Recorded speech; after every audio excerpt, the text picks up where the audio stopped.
Viewers, আজকে আমি শুটকি ভুনা করব। আমি এখানে 100 গ্রাম শুটকি নিয়েছি। শুটকিটা গরম পানি দিয়ে, ফুটন্ত গরম পানি দিয়ে এটা আমি ভালোভাবে পরিষ্কার করে নিয়েছি। এখন আমি চুলায় কড়াই দিয়েছি, কড়াই তেল দিয়ে শুটকিটা একটু 2 মিনিটের জন্য ভেজে নেব।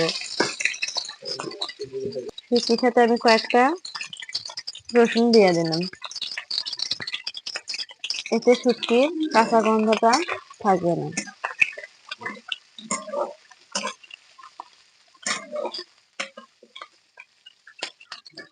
শুটকিটা 2 মিনিট ভাজা হয়ে গেছে, এখন এটা আমি উঠে নেব।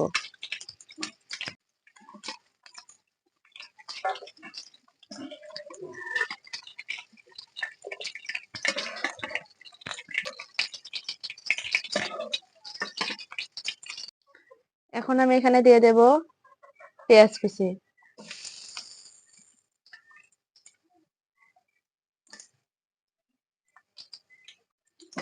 আমি এটা 2 মিনিটের জন্য একটু ভেজে নেব।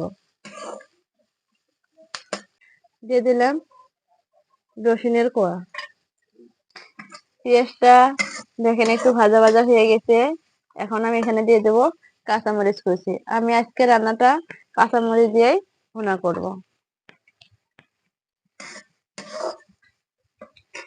এখন আমি এখানে দিয়ে দিলাম 2টা তেজপাতা, রসুন বাটা, আদা বাটা।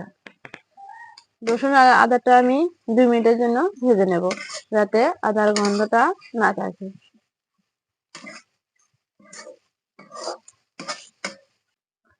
দেখেন এখন আদা রসুনটা ভালোভাবে ভাজা হয়ে গেছে। এখন এখানে আমি মশলাগুলো অ্যাড করব।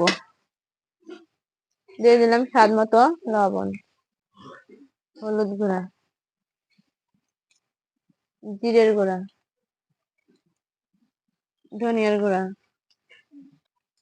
এখন দিচ্ছি গরম মশলার গুঁড়া।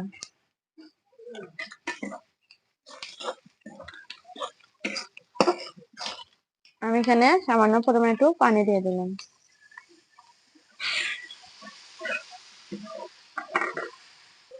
মশলাটা কষানোর জন্য এখন আমি এখানে পানি দিয়ে দেব। শুটকি ভুনাটাতে মশলাটা যত ভালোভাবে কষানো হবে, ভুনাটা অতটাই ভালো লাগবে। এটা আমি এখন 2-3 মিনিটের জন্য ভালোভাবে কষে নেব। দেখেন মশলাটা ভালোভাবে কষা হয়ে গেছে। এখন আমি এখানে ভেজে রাখা শুটকিগুলো দিয়ে দেব।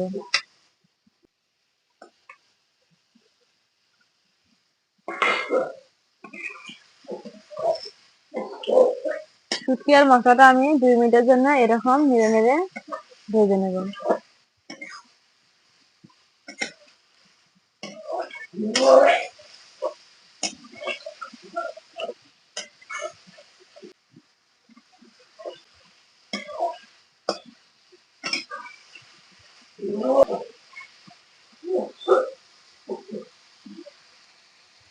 এখন আমি এখানে পানি দিয়ে দেব।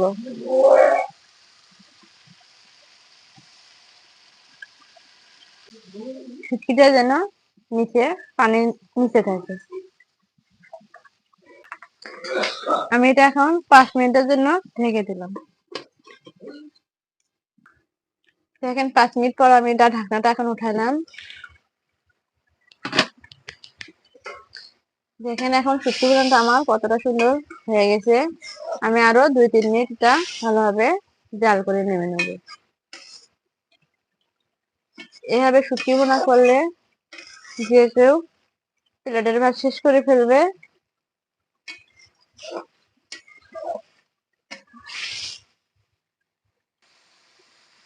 দেখতে পাচ্ছেন আমার শুটকি ভুনাটা এখন হয়ে গেছে।